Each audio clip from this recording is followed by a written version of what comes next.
क्या आपने कभी सोचा है कि आपके सपने सच क्यों नहीं होते, जबकि कुछ लोगों के लिए सब कुछ अपने आप हो जाता है। दोस्तों, आज मैं आपको एक ऐसी कहानी सुनाने वाला हूँ जो सुनने में सिंपल लगेगी, लेकिन इसके अंदर छुपी है एक बहुत गहरी साइकोलॉजिकल ट्रूथ। ये कहानी है आरव की, एक आम लड़के की जिसने मैनिफेस्टेशन को सिर्फ एक ट्रेंड नहीं बल्कि एक साइंस की तरह समझा। तो चलिए शुरू करते हैं। आरव एक छोटे से शहर में रहता था। घर में पैसों की तंगी थी, लेकिन उसके सपने बड़े थे। वो एक सक्सेसफुल एंटरप्रेन्योर बनना चाहता था। उसने कई बार सुना था, विजुअलाइजेशन करो, अपना ड्रीम लाइफ सोचो और वो मिल जाएगा। तो उसने किया। रोज रात को वो आंखें बंद करते सोता और सोचता, बड़ी कार, बड़ा घर और सक्सेसफुल बिजनेस। लेकिन 6 महीने बीत गए, कुछ नहीं बदला। आरव थक गया था। उसने सोचा, ये सब बकवास है, मैनिफेस्टेशन काम नहीं करता। एक दिन उसकी मुलाकात हुई उसके कॉलेज के प्रोफेसर डॉक्टर शर्मा से।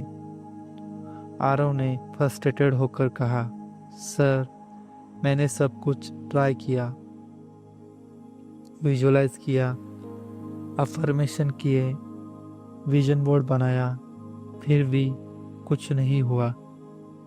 डॉक्टर शर्मा मुस्कुराए और बोले, आरव, तुमने मैनिफेस्टेशन का सिर्फ आधा हिस्सा समझा। असली साइकोलॉजी तुमने किसी ने नहीं बताई। आरव ने पूछा, वो क्या है सर?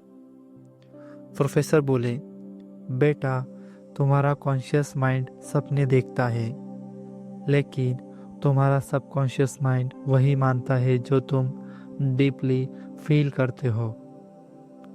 जब तुम कार विजुअलाइज कर रहे थे, उस वक्त तुम्हारे अंदर क्या फीलिंग थी? आरव चुप हो गया और फिर धीरे से बोला, सर, ऑनेस्टली मुझे लग रहा है कि मुझे कभी कुछ नहीं मिलेगा। प्रोफेसर ने कहा, एग्जैक्टली, यही है प्रॉब्लम। दोस्तों, यह साइकोलॉजी की एक बहुत महत्वपूर्ण इम्पोर्टेंट कंसेप्ट आती है, रेटिकुलर एक्टिवेटिंग सिस्टम, RAS। हमारे ब्रेन के एक फिल्टर होता है जिसे कहते हैं RAS। यह डिसाइड करता है कि हम किस चीज़ पर ध्यान देंगे।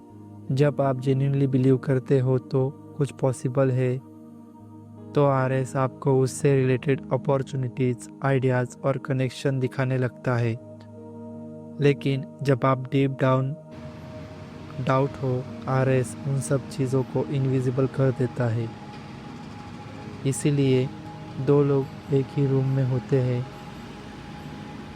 एक को अपॉर्चुनिटी दिखती है, दूसरे को नहीं। Cognitive dissonance.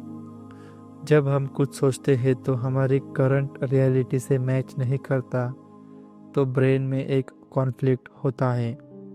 अब अगर आपकी आइडेंटिटी है, मैं एक फेलियर हूँ, और आप विजुलाइज करते हैं कि मैं सक्सेसफुल हूँ, तो ब्रेन उस समय विजुलाइजेशन को रिजेक्ट कर देता है।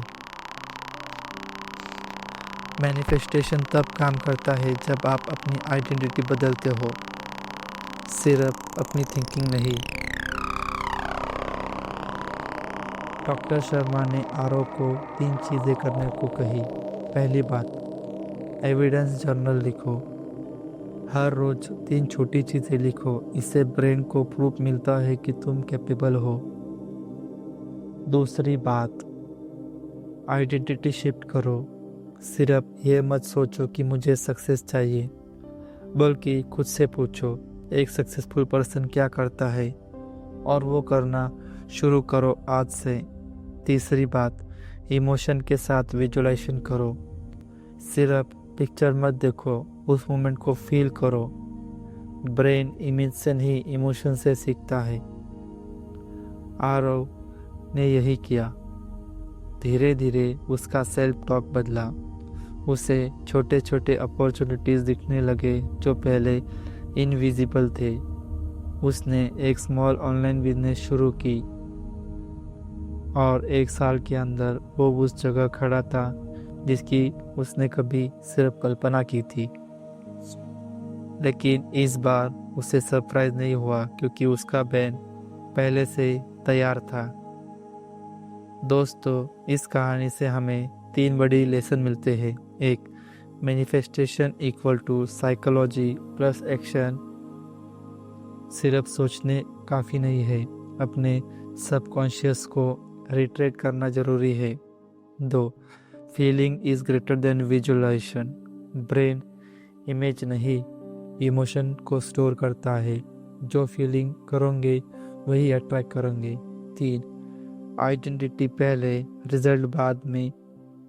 पहले अंदर से वो इंसान बनो, रिजल्ट खुद फॉलो करेंगे। तो दोस्तों, अगर आप ही मैनिफेस्टेशन ट्राई कर चुके हो और रिजल्ट नहीं मिला तो एक बार अपनी इनर बिलीफ सिस्टम को चेक करो। शायद प्रॉब्लम सपनों में नहीं, उस फीलिंग में है जो सपने देखते वक्त आती है। अगर ये वीडियो आपको हेल्पफुल लगी है तो लाइक करो, शेयर करो और चैनल को सब्सक्राइब करना मत भूलो। कमेंट में बताओ आपकी लाइफ में वो कौन सी बिलीफ है जो आपको रोक रही है। मिलते हैं अगले वीडियो में। तब तक सोचो बड़ा, फील करो सच और बनो वो जो तुम बनना चाहते हो। जय हिंद।